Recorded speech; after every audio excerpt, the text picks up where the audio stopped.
Bonsoir à toutes et à tous, j'espère que vous allez bien et soyez les bienvenus sur la chaîne La Sentinelle de Prière.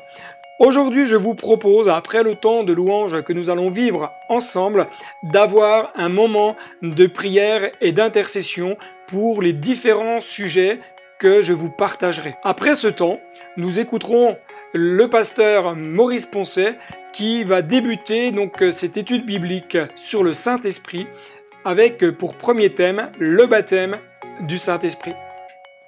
Mais juste avant le temps de prière et d'intercession, je vous laisse en compagnie de l'équipe de louange qui va nous emmener dans un temps de cœur à cœur avec Dieu.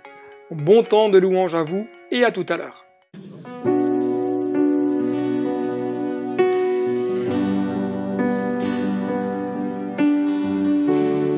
Alléluia Jésus. Gloire à toi Seigneur. Merci pour ta présence Jésus. Viens nous visiter encore, Seigneur, au travers de ces chants. Viens toucher nos cœurs. Viens toucher le cœur, Seigneur, de tous ceux, Seigneur, qui sont rassemblés, Seigneur, maintenant, même si par écran interposé. Nous sommes là réunis, Seigneur, en ton nom. Reçois notre louange, Seigneur, et notre adoration. Dieu, tu es ma lumière. Dieu, tu es mon salut, vers toi je marcherai.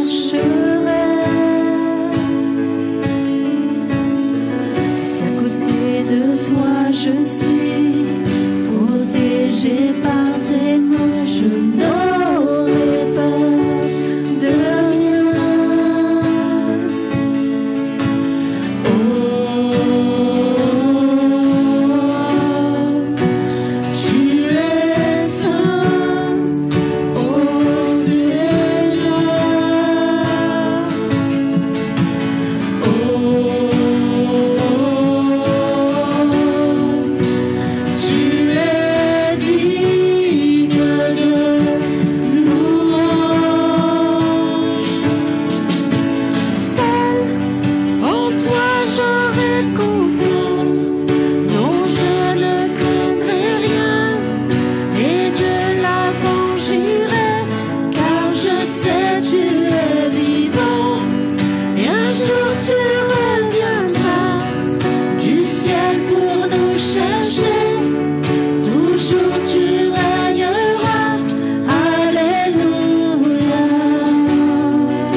te bénit et te garde. Il rayonne sur toi, t'accorde sa grâce. Ton Dieu se tourne vers toi, te donne paix.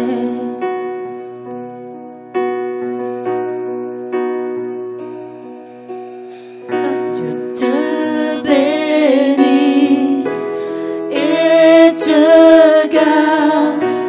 Il rayonne sur toi, t'accorde sa grâce. Ton Dieu se tourne vers toi, te donne paix.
y a aucun autre trésor ne pourrait m'éloigner de ton cœur. Ni l'amour pour moi-même ou que d'autres me donneraient. Jésus, rien n'est semblable à ta grâce qui m'a sauvé. Sauveur, je te recherche aujourd'hui et à jamais.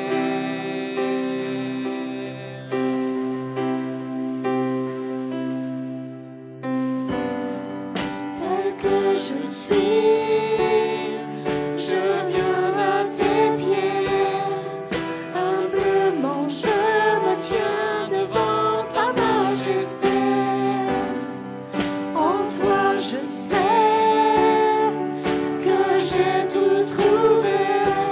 Dans ton amour sans fin, dans ton amour sans fin.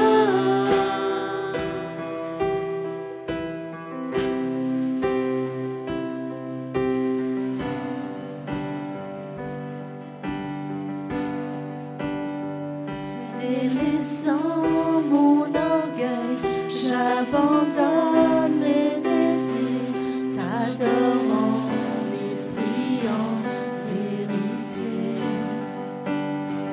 Au-delà de mes rêves, de toute gloire, Seigneur, je te cherche. Jésus, rien n'est semblable à ta grâce qui m'a sauvé. Oui, Sauveur, je te recherche aujourd'hui et à jamais.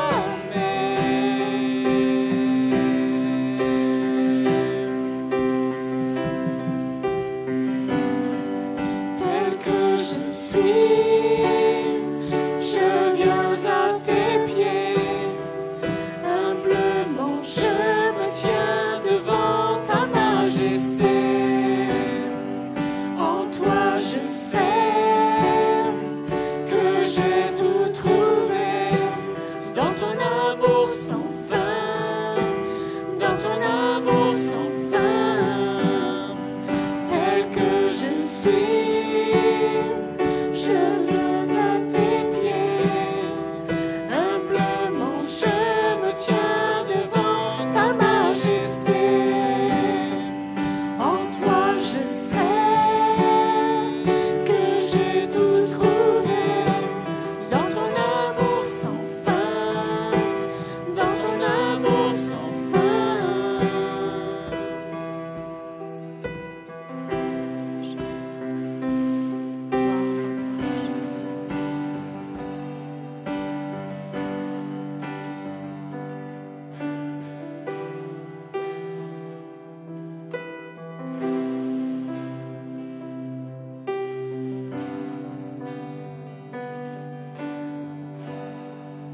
Merci à l'équipe de Louange pour ces moments où nous avons été invités à nous approcher du Roi des Rois. Nous allons prendre maintenant un temps de prière et d'intercession, où ensemble, je vous invite à ce que nous puissions élever la voix, prier et intercéder pour tous les sujets qui vont s'afficher à l'écran dans quelques instants. Prenons ensemble quelques moments pour chercher le cœur de Dieu et commencer à réclamer au Seigneur toute son intervention sur différents besoins. Seigneur Jésus, je te bénis, je te loue, Seigneur. On veut chercher ta face ensemble. On veut chercher ton cœur ensemble. Voulons, Seigneur, incliner, Seigneur, nos vies devant toi, plier les genoux. Seigneur, je te prie encore que dans ce lieu, Seigneur, là où nous sommes, Seigneur mon Dieu, ta gloire se manifeste, ta grandeur se manifeste. Tu révèles ta puissance, tu révèles ta vie, tu révèles ton amour. Je te prie particulièrement pour tous ceux qui sont touchés dans leur santé, tous ceux qui ont des des maux, au niveau du dos, au niveau de l'abdomen. Je te demande maintenant de poser ta main. Je te demande, Seigneur, dans le nom de Jésus, de manifester ta gloire. Nous sommes là, Seigneur, pour te réclamer grâce et ensemble toucher le bord de ton vêtement. Seigneur, merci. Tu dis seulement un mot. Un mot venant de ta part, Seigneur, et le mal est chassé. Un mot venant de ta part et l'ennemi est terrassé. Seigneur, je te prie maintenant pour les différents sujets de prière qui vont être projetés, que tu puisses, Seigneur, manifester ta gloire. Nous ne voulons pas que ce soit un temps, Seigneur, d'écoute simplement, mais nous voulons être acteurs. Acteurs dans la prière, acteurs dans la louange, acteurs dans l'adoration et acteurs dans l'intercession. Seigneur, merci de remplir le cœur de chacun et de chacune afin qu'il y ait, Seigneur, un renouvellement, Seigneur, total, corps, âme, esprit. Je te le demande au nom de Jésus. Amen.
Bonjour frères et sœurs, c'est à nouveau à travers des ondes, puisqu'une distance est là entre nous. Nous allons nous rencontrer aujourd'hui. La dernière fois, nous avons parlé de la personne du Saint-Esprit. Aujourd'hui, ce sera le baptême dans le Saint-Esprit. C'est une expérience belle à vivre. Et avant d'entrer dans le sujet, je voudrais dégager le terrain et mettre en évidence des doctrines, des théories erronées concernant le baptême dans le Saint-Esprit. Doctrines qui troublent, qui sèment le doute, sapent la foi. Nous en présenterons deux qui sont opposés, contradictoires. Les extrêmes sont toujours dangereuses. Les premiers sont les détracteurs. Nous allons retenir trois de leurs théories. La première, c'est que le baptême dans le Saint-Esprit, donc le parler en langue, les dons spirituels, les miracles, ce n'est plus pour aujourd'hui. C'était pour l'Église primitive, où tout s'est arrêté avec la fin des apôtres, et cela avec une référence.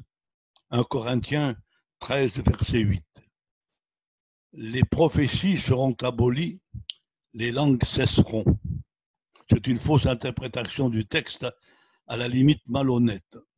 On ne prend jamais un passage sorti de son contexte pour faire une doctrine ou dire ce que l'on veut dire. Il est vrai que les langues cesseront. Il est vrai que les prophéties seront abolies. Mais quand? Le texte répond à notre question. Verset 10 de ce même passage. Quand tout ce qui est parfait sera venu. Verset 12, mais alors nous verrons face à face.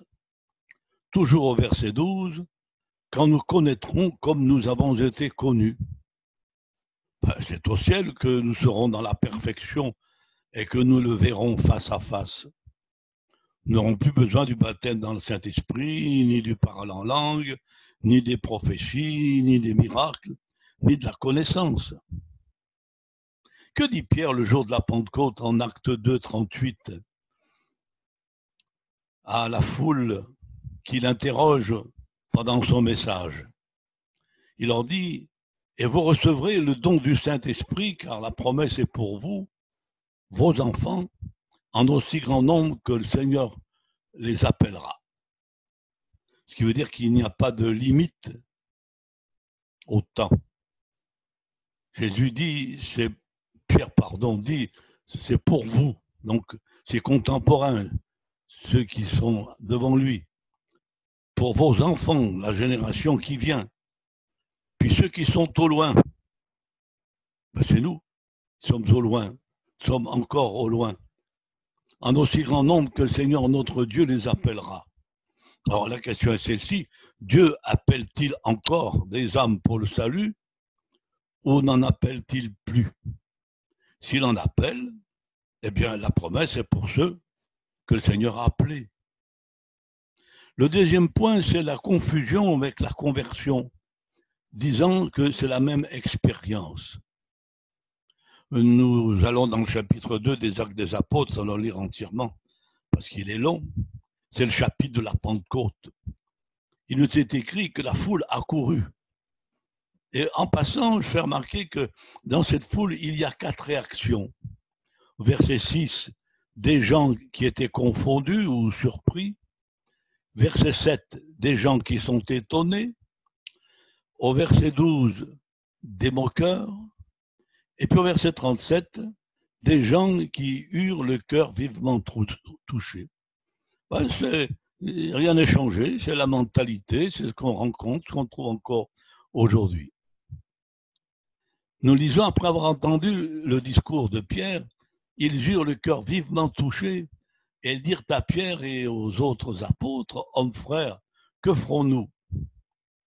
Pierre leur répondit, repentez-vous et que chacun de vous soit baptisé au nom de Jésus-Christ pour le pardon de vos péchés et vous recevrez le don du Saint-Esprit, car la promesse est pour vous, pour vos enfants et pour tous ceux qui sont au loin, en aussi grand nombre que le Seigneur notre Dieu les appellera. Je rappelle que je veux montrer que la fin du message de Pierre, c'est le message de la croix. Il termine son message en disant « Jésus que vous avez crucifié ». La croix, c'est toujours le point central de notre message. Alors, il leur dit, puisqu'il demande ce qu'il faut faire, « Repentez-vous ». C'est-à-dire reconnaître pécheur, perdu, égaré, et besoin de regretter tout notre passé. Que chacun soit baptisé. C'est un engagement, il s'agit du baptême dans l'eau. C'est un engagement, l'engagement d'une bonne conscience envers Dieu. Et vous recevrez le don du Saint-Esprit. Je souligne ce « et » parce que c'est une conjonction de coordination qui relie deux sujets. Et vous recevrez. Donc, avant le baptême dans le Saint-Esprit, il y a le cœur qui est vivement touché, qui engendre la repentance. En Acte 3, 19, Pierre parle de conversion, de retour sur soi-même. C'est ce qu'engendre à son tour la repentance. Puis le baptême, l'obéissance dont nous avons parlé. Et il s'agit là bien d'étapes ou d'expériences bien différentes que celles du baptême dans le Saint-Esprit, en reprenant le texte, et vous recevrez, après avoir été passé par la repentance, après s'être engagé pour obéir à la parole de Dieu, alors, et vous recevrez le Saint-Esprit. Dans les Actes des Apôtres, au chapitre 8, verset 12, c'est Philippe qui évangélise la Samarie lors de la persécution de l'Église. Et alors on parle des Samaritains. Quand ils eurent cru à Philippe, qui leur annonçait la bonne nouvelle du royaume de Dieu du nom de Jésus-Christ, hommes et femmes se firent baptiser. Simon lui-même, Simon le magicien, crut, et après avoir été baptisé, il ne quittait plus Philippe et il voyait avec étonnement les miracles et les grands prodiges qui s'opéraient. Les apôtres qui étaient à Jérusalem, ayant appris que la Samarie avait reçu la parole de Dieu, y envoyèrent Pierre et Jean. Ceux-ci, arrivés chez les Samaritains, prièrent pour eux afin qu'ils reçussent le Saint-Esprit, car il n'était encore descendu sur aucun d'eux. Ils avaient seulement été baptisés au nom du Seigneur Jésus. Alors Pierre et Jean leur imposèrent les mains et ils reçurent le Saint-Esprit. Nous avons encore là la preuve qu'il s'agit de deux événements différents et successifs. Ou alors il faudrait penser que Philippe a baptisé des gens qui n'étaient pas convertis. Puis la troisième pensée, c'est qu'on peut recevoir le baptême dans le Saint-Esprit avec un autre don que le parler en langue. Et quand on tourne les pages, particulièrement des Actes des Apôtres, nous nous rendons compte que les baptêmes dans le Saint-Esprit étaient accompagnés du parler en langue. Parfois accompagnés de la prophétie, mais toujours le parler en langue. Donc le signe du baptême dans le Saint-Esprit, c'est le parler en langue. Alors, quelques passages pour éclairer notre affirmation. Acte 2, 4, c'est le jour de la Pentecôte, et ils furent tous remplis du Saint-Esprit, et on retrouve cette conjonction, se mirent à parler en d'autres langues, selon que l'Esprit leur donnait de s'exprimer. Ils ont donc parlé d'autres langues, parce qu'ils venaient d'être baptisés dans le Saint-Esprit. Acte 10, verset 44, c'est l'apôtre Pierre qui se trouve chez le centenier Corneille, le centenier romain. L'évangile est annoncé pour la première fois aux païens. Comme Pierre prononçait encore ces mots, le Saint-Esprit descendit sur tous ceux qui écoutaient la parole. Tous les fidèles circoncis qui étaient venus avec Pierre furent étonnés de ce que le don du Saint-Esprit était aussi répandu sur les païens, car ils les entendaient parler en langue et glorifier Dieu. Glorifier Dieu, on ne sait pas par quelle manière, mais ils les entendaient parler en langue. Et je retiens ce car. Pour eux, c'était la preuve que ces gens étaient baptisés dans le Saint-Esprit, car ils les entendaient parler en langue.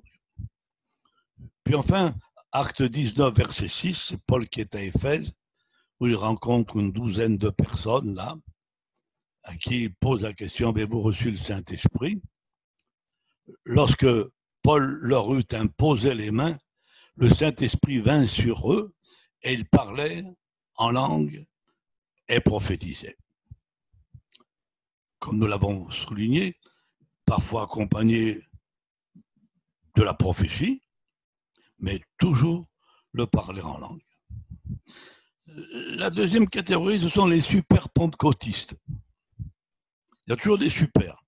Alors eux, ils croient au baptême dans le Saint-Esprit, mais ils débordent, ils exagèrent et lui attribuent des fonctions qui ne sont pas siennes. Là aussi, on retient trois pensées. Ils disent que si nous ne sommes pas baptisés dans le Saint-Esprit, nous ne sommes pas sauvés. Avec comme référence Jean 3,5, pardon, si un homme ne naît d'eau et d'esprit, il ne peut entrer dans le royaume. Il ne s'agit ni du baptême dans l'eau, ni du baptême dans le Saint-Esprit, mais de l'œuvre de la parole. L'eau de la parole est l'œuvre du Saint-Esprit, vu que c'est lui qui nous convainc. Nous sommes sauvés par la foi. Éphésiens 2,8, c'est par la grâce que vous êtes sauvés par le moyen de la foi. Leur deuxième théorie, c'est que si nous ne sommes pas baptisés dans le Saint-Esprit, nous n'avons pas le Saint-Esprit en nous. Mais tous ceux qui se sont repentis ont été convaincus par le Saint-Esprit et ne l'a pas fait de manière extérieure. Il est bien entré chez eux, leur a parlé et les a convaincus. Alors je dirais à tous ceux qui ne sont pas encore baptisés dans le Saint-Esprit de se tranquilliser. Le Saint-Esprit est en vous. Le baptême, c'est une autre expérience que nous invitons à vivre, mais vous êtes habités par le Saint-Esprit. Jean 14, 17, c'est un passage intéressant. Il nous dit, c'est Jésus qui parle, « Je prierai le Père et il vous donnera un autre consolateur afin qu'il demeure éternellement avec vous. L'Esprit de vérité que le monde ne peut recevoir parce qu'il ne le voit point et ne le connaît point. Mais vous le connaissez, car il demeure avec vous, il sera en vous. Je ne vous laisserai pas orphelin, je viendrai à vous. » Nous retenons, en parlant du Saint-Esprit, la personne du Saint-Esprit, le monde ne peut le recevoir. C'est le monde qui ne le reçoit pas. Mais vous ne faites plus partie du monde, ayant donné votre vie au Seigneur, étant passé par la repentance, la conversion, l'engagement. Vous êtes donc sortis du monde. Donc le Saint-Esprit est en vous. Mais il demeure en vous. La troisième théorie que nous soulignons de ces gens-là, c'est que si nous ne sommes pas baptisés dans le Saint-Esprit, nous ne serons pas enlevés quand Jésus reviendra chercher l'Église. Alors, si c'est ainsi, Jésus viendra chercher les pentecôtistes, et pas l'Église. Non, Jésus vient chercher l'Église. D'ailleurs, on peut se poser la question, qui fait partie de l'Église? Eh bien, la réponse est en Acte 2, verset 47. Le Seigneur ajoutait chaque jour à l'Église ceux qui étaient sauvés. Voilà. Ce sont ceux qui sont sauvés, qui ont cru au sacrifice de Jésus à la croix pour eux, qui ont cru que le sang de Jésus est efficace pour les laver de leurs péchés et qui ont donné leur vie au Seigneur. Eh bien, Jésus les ajoute à l'Église.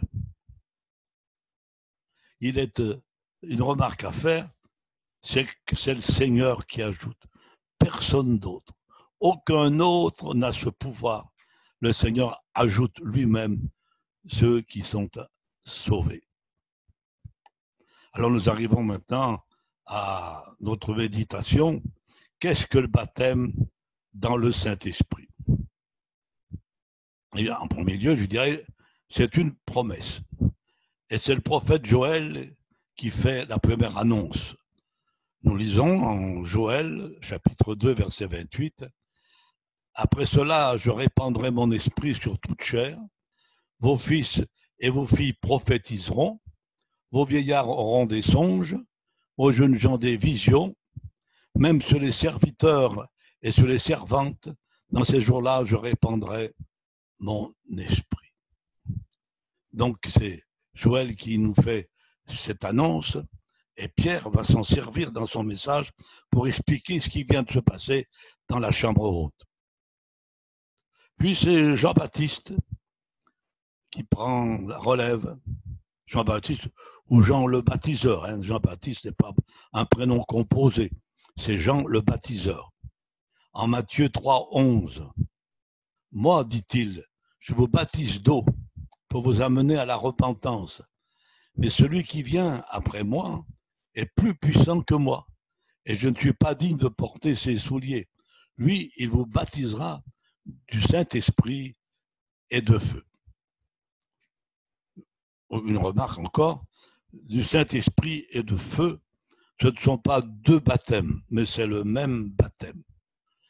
Il est important de souligner la différence de ce que peut faire l'homme et de ce que Dieu fait lui-même. Nous, nous baptisons dans l'eau.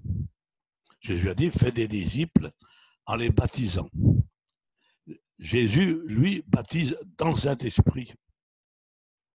C'est la première annonce faite donc par Joël. Puis c'est Jésus, en Luc 24, 49. « Et voici, j'enverrai sur vous ce que mon Père a promis. Mais vous restez dans la ville jusqu'à ce que vous soyez revêtus de la puissance d'en haut. » Acte 1, 4, verset 5, c'est le même auteur, c'est Luc. Comme il se trouvait avec eux, donc Jésus, il leur recommanda de ne pas s'éloigner de Jérusalem, mais d'attendre ce que le Père avait promis. Ce que je vous ai annoncé, leur dit-il. Car Jean a baptisé d'eau, mais vous, dans peu de jours, vous serez baptisés du Saint-Esprit. Puis enfin, c'est l'apôtre Pierre, nous l'avons déjà lu, en Acte 2, 39, « Et vous recevrez le don du Saint-Esprit, car la promesse est pour vous, pour vos enfants et pour tous ceux qui sont au loin, en aussi grand nombre que le Seigneur notre Dieu les appellera. » Vu jusqu'à nous, donc aujourd'hui, et c'est nous qui sommes au loin, dans le temps, pour cela que nous parlons encore du baptême dans le Saint-Esprit et tout ce qui en émane, nous le croyons et nous le vivons au quotidien. À quoi nous servirait-il de dire « ils l'ont reçu » ? La Pentecôte était une fête juive pleine de symbolique. Et aujourd'hui encore, le monde religieux fête la Pentecôte annuellement. Nous, ce que nous voulons, c'est vivre la Pentecôte au quotidien. La deuxième pensée, c'est que le baptême dans le Saint-Esprit est une immersion. Le mot baptême, qu'il soit dans l'eau ou dans le Saint-Esprit, a la même définition. C'est plonger, immerger. Je voudrais souligner une logique du vocabulaire. Je sais que nos versions traduisent baptême du Saint-Esprit. Mais la réflexion, c'est quand je plonge un objet dans l'eau, je le plonge de l'eau ou dans l'eau? Il en est de même pour le baptême qu'on a dit, on dit le baptême d'eau. Je préfère dire le baptême dans l'eau. Le Saint-Esprit, je suis plongé du ou dans. Moi, j'ai été plongé dans. Ce n'est pas une erreur doctrinale, surtout puisqu'on le trouve dans nos versions. Mais ce n'est pas la meilleure approche du vocabulaire. Pour moi, je crois qu'il vaut mieux dire baptiser dans le Saint-Esprit. C'est plus logique. Troisième pensée, le baptême dans le Saint-Esprit, c'est une plénitude. Nous revenons à Actes 2, 4. Ils furent tous remplis du Saint-Esprit. Ce verbe rempli revient plusieurs fois en parlant du baptême dans le Saint-Esprit. C'est logique. Si je plonge un récipient ouvert dans un liquide, ben le résultat, il se remplit. Et si le Seigneur me plonge, puisqu'il est dit, lui, il vous baptisera, donc il vous immergera, je suis rempli du Saint-Esprit. Ceci est vrai pour les autres dans lesquels je suis plongé. Si je me plonge dans le monde et ses plaisirs, je serai plein des choses du monde. Je dis bien plongé, devant vivre dans un parfait équilibre. Dans la prière sacerdotale au chapitre 17, verset 14, pour montrer ce qu'est cet équilibre de notre vie chrétienne, Jésus dit en parlant des disciples, « Je leur ai donné ta parole et le monde les a haïs parce qu'ils ne sont pas du monde, comme moi je ne suis pas du monde. Je ne te prie pas de les ôter du monde, mais de les préserver du monde. » Verset 11, Jésus dit, « Ils sont dans le monde. » Et voilà notre position. Nous sommes dans le monde. Nous faisons partie du monde actuel. Nous ne vivons pas en retrait. Nous côtoyons ce monde, mais nous ne sommes pas de ce monde. Notre patrie est dans les cieux. Jésus a dit, allez par tout le monde pour annoncer la bonne nouvelle.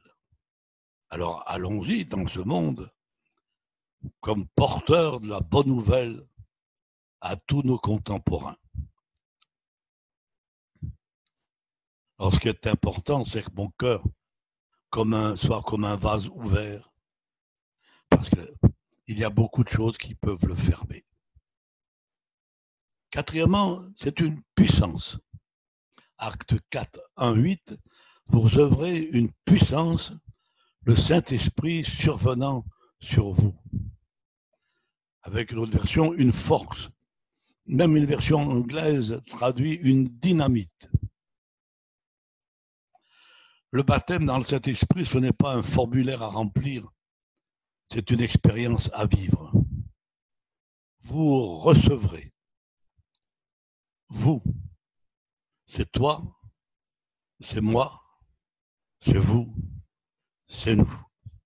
1 Timothée 2, 1, 7, Paul dit à Timothée que ce n'est pas un esprit de timidité ou de crainte, ou un esprit timoré que Dieu nous a donné, mais un esprit de force, d'amour, de sagesse ou de maîtrise de soi. Vous voyez, il concilie des éléments apparemment opposés, tels que la force et l'amour. Puis la maîtrise, c'est la sagesse, c'est la maîtrise de soi, le contrôle, la retenue. On ne fait pas n'importe quoi sous prétexte du baptême dans le Saint-Esprit. Le baptême dans le Saint-Esprit ne fait pas de nous des gens extravagants. Je vais vous rendre un petit témoignage. Il y a quelques années, j'étais invité pour un mariage d'un frère que j'ai connu en Nouvelle-Calédonie, qui a perdu son épouse, et revenant dans la région, il a rencontré une autre chrétienne veuve. Ils sont dans une église évangélique de la région, et ils m'ont demandé de présider ce mariage, ce que j'ai accepté volontiers. Donc, la cérémonie s'est déroulée, j'ai apporté le message que Dieu avait mis sur mon cœur. Puis après, il y a eu un moment de détente, puis une agape. Il y a des sœurs qui sont venues me trouver et qui m'ont demandé « Vous êtes pentecôtiste ?» Je dis oui. Vous êtes dans les assemblées de Dieu? Je dis oui. Mais comment ça se fait que vous êtes si calme, vous n'avez pas tout cassé? Voilà ce que parfois on pense des gens de la Pentecôte. Mais si j'ai un esprit de sagesse, de maîtrise de moi-même, de retenue, de bien savoir vivre, je ne laisserai pas un tel témoignage circuler autour de moi, mais bien au contraire.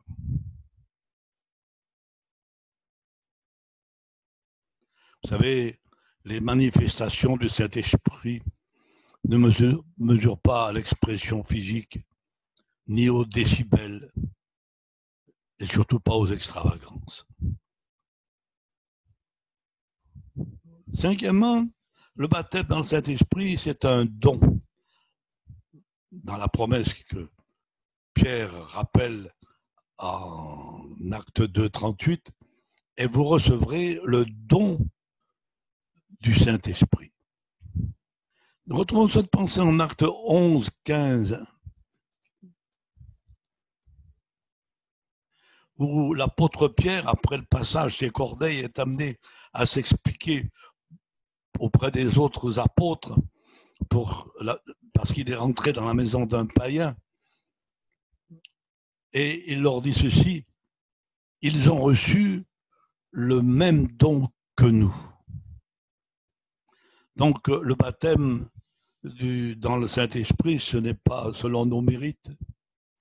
Il n'est pas réservé aux meilleurs. Je peux vous redonner mon témoignage. J'ai eu le privilège de connaître le Seigneur dans ma jeunesse.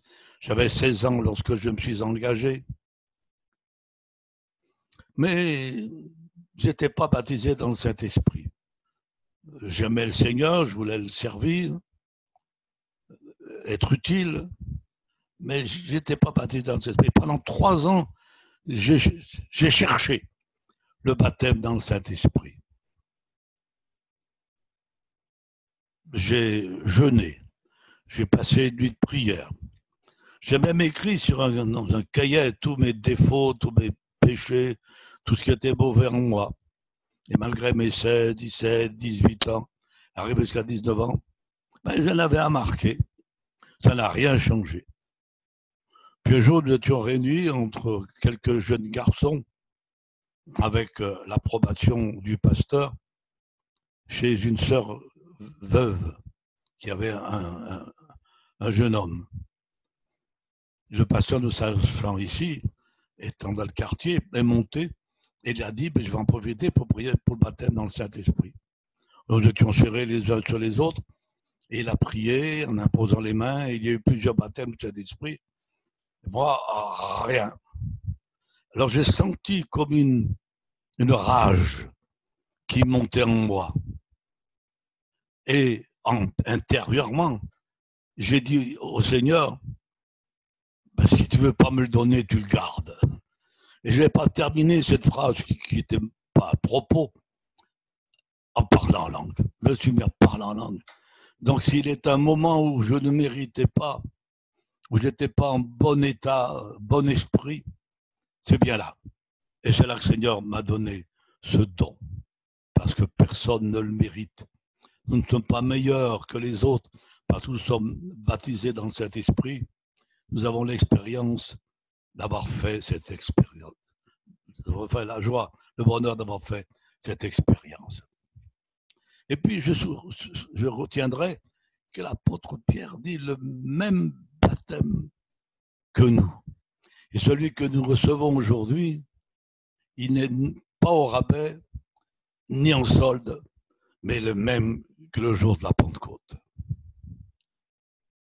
On va passer au 6e point.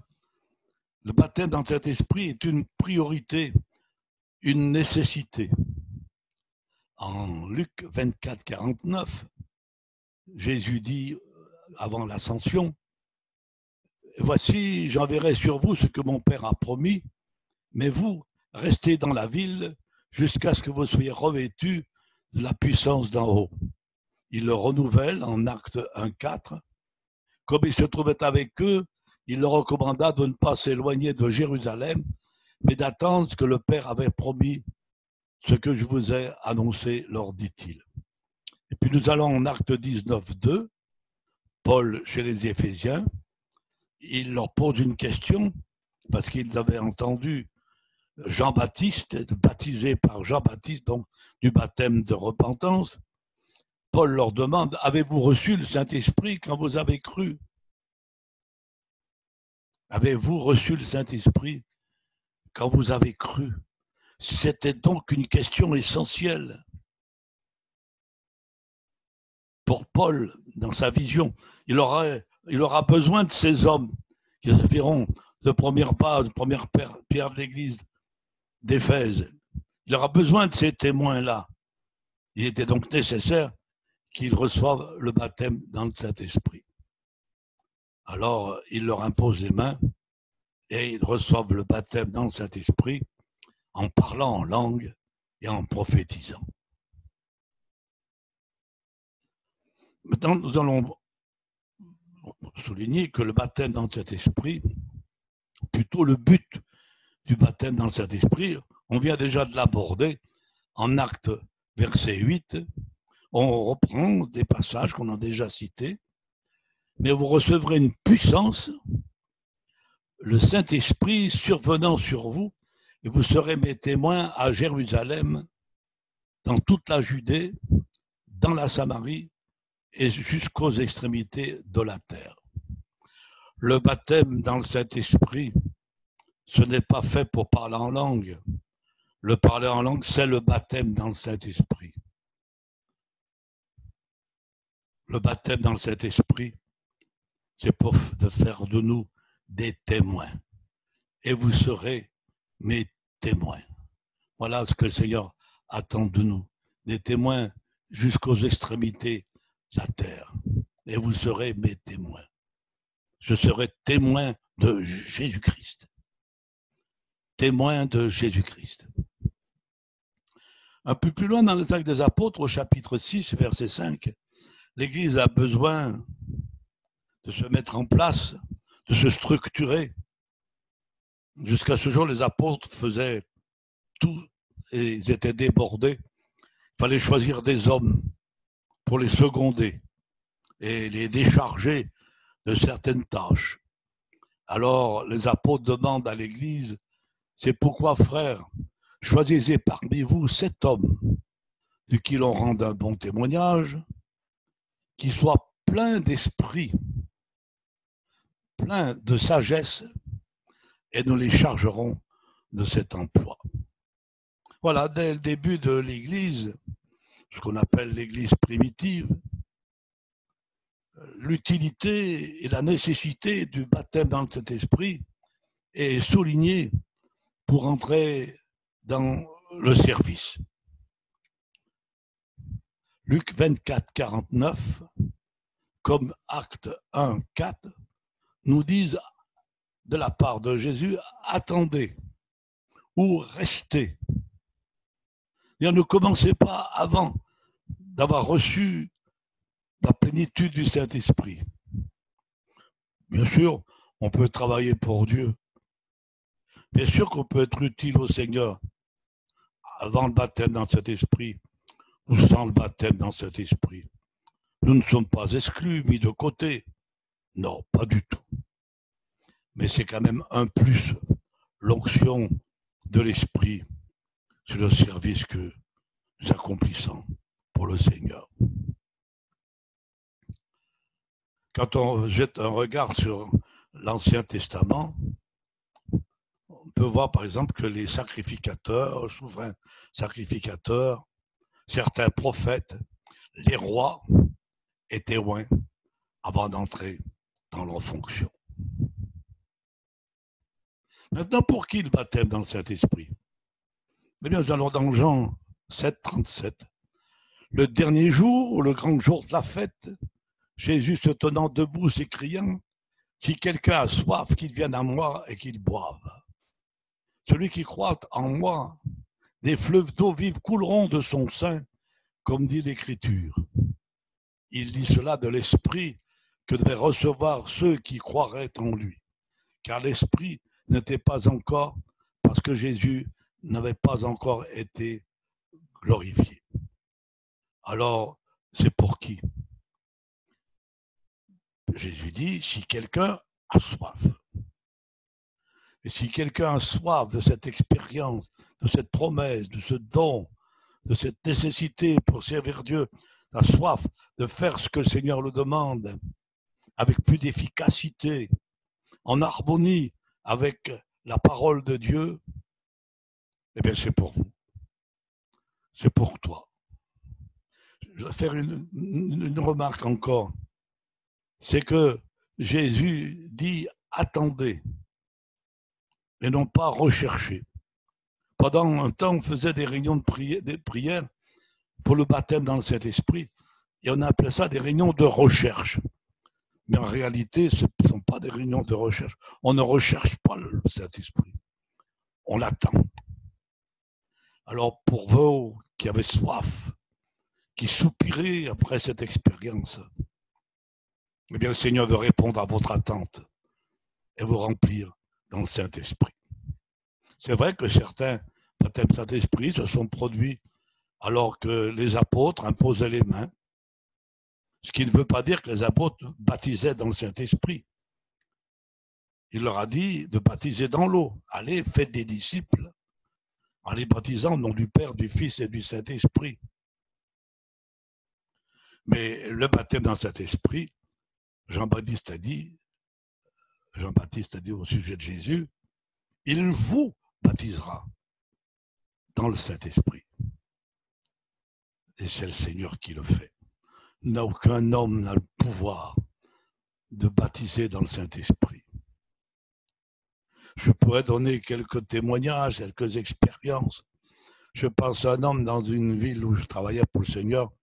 Nous avions une réunion de prière qui se prolongeait par une réunion prière pour le baptême dans le Saint-Esprit. Alors disons d'attente pour rester en harmonie avec ce qu'on vient de dire. On avait jeûné ce jour-là, ce soir-là. Et il est venu un frère qui ne pouvait pas jeûner à cause de l'ambiance familiale. Sa famille n'aurait pas accepté. Alors il est arrivé et comme chacun, il a dû manger à la fin de ce repas un bout de fromage avec une goutte de vin. Et quand il est venu, il s'est joint aux autres pour qu'on prie pour lui. Pour moi qui avais jeûné, cette odeur de vin, de peu de vin qu'il avait bu, me montait au nez. Et je ne lui ai pas imposé les mains tout de suite. Non pas que je l'ai rejeté, non, j'allais le faire. J'ai commencé par les autres. Et lui, il trouvait que le temps était trop long. Il s'est levé, il m'a saisi par le pan de ma veste. Et quand il a pris le pan de ma veste, il s'est mis à parler en langue. Il a fait partie de ces violents qui s'emparent du royaume, des promesses de Dieu. C'est pas moi qui l'ai baptisé. C'est pas ma veste qui avait du pouvoir. C'est Dieu qui a répondu à sa foi et à sa soif. Je me rappelle, dans une autre ville, où nous avions fait des baptêmes le dimanche. Alors, la réunion de semaine qui a suivi, réunion d'évaluation, qui était suivie d'une réunion de prière, je l'ai profité pour faire une réunion, on priait pour le baptême dans le Saint-Esprit. Et une des jeunes filles qui a été baptisée ce dimanche-là avait amené à la réunion d'évaluation une de ses camarades, 15 ans, 16 ans, qui assistait à la réunion d'évangélisation. Et j'ai dit à la jeune fille chrétienne, tu devrais expliquer à ton ami que c'est une réunion un petit peu spéciale. On ne la met pas dehors, bien sûr. Mais enfin, elle risque d'être surprise, étonnée. Alors, ça serait peut-être bien qu'elle se retire. Alors, elle est allée parler à cette jeune fille. Elle est revenue et me dit, elle ne veut pas partir. Je dis, bon, elle reste au fond gentiment. J'ai donné ma petite explication pour encourager et rafraîchir la foi des chrétiens. Et puis, je commençais à me poser les mains. Il ne se passait rien. Et tout d'un coup, j'entends un bruit au fond de la salle. C'est la jeune fille qui venait pour la première fois, qui parle. Elle a été baptisée dans le Saint-Esprit, comme ça s'est passé dans la maison de chez Corneille. Parce que c'est le Seigneur qui dirige. Moi, je lui avais demandé de s'en aller. Le Seigneur l'a baptisée dans le Saint-Esprit. Elle s'est convertie. Et j'ai eu le plaisir de la baptiser dans l'eau. Je l'ai revue d'ailleurs il n'y a pas si longtemps encore. Alors, on va arriver à une conclusion.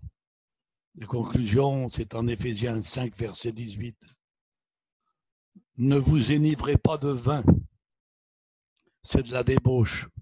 Soyez au contraire remplis de l'Esprit. Le baptême dans le Saint-Esprit, ce n'est pas une expérience d'un jour. L'apôtre Paul écrit là à des gens qui sont baptisés dans le Saint-Esprit, l'église d'Éphèse. Ça ne faisait aucune discussion dans l'église. On était baptisés dans le Saint-Esprit. Mais il montre que par là que le baptême dans le Saint-Esprit, c'est une expérience au quotidien, une expérience permanente. Non pas un petit peu du Saint-Esprit, mais être plein du Saint-Esprit. Veillons à cela. Voulez-vous que je vous dise quand j'ai été baptisé dans le Saint-Esprit? Oui? Eh bien, ce matin. Autrefois, ça ne m'apporte rien aujourd'hui. J'ai été baptisé, j'ai été rempli, j'ai été renouvelé ce matin. Ma prière à Dieu et mon souhait, c'est que ce soit l'expérience de chacun de vous. Que Dieu vous bénisse, qu'il vous enrichisse et qu'il fasse le plein de son esprit en chacun de vous. Amen. Merci au pasteur Maurice Poncet pour cette première étude sur le baptême du Saint-Esprit. Et si vous me le permettez, j'aimerais simplement conclure ces temps en priant pour vous, notamment, peut-être pour vous qui n'êtes pas baptisés du Saint-Esprit. Permettez-moi de prier simplement, parce que je crois que Dieu est capable de visiter une personne, même s'il y a un écran interposé. Je crois que Dieu est capable de se manifester et de se glorifier. Prions ensemble quelques moments. Seigneur mon Dieu, je te prie que dans ces temps, Seigneur, ta parole qui a été semée, ta parole qui a été partagée, puisse produire du fruit. Seigneur, tu es le Dieu de l'impossible. Tu es celui, Seigneur, qui n'est pas limité. Seigneur, je te demande, au nom de Jésus maintenant, de venir toucher le cœur de tous ces bien-aimés qui regardent cette vidéo.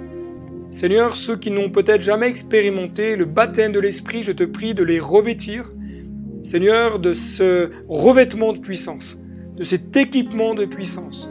Seigneur, je te demande maintenant de déverser dans leur cœur et dans leur vie, Seigneur, toute la vie d'en haut, cette plénitude, cette puissance, ce dynamisme qui puisse les aider à être les témoins que tu veux qu'ils soient. Merci de renouveler aussi, Seigneur, tous ceux qui ont peut-être goûté, Seigneur, à cette dimension de la vie de l'Esprit, mais qui ont peut-être besoin aujourd'hui simplement d'un renouvellement.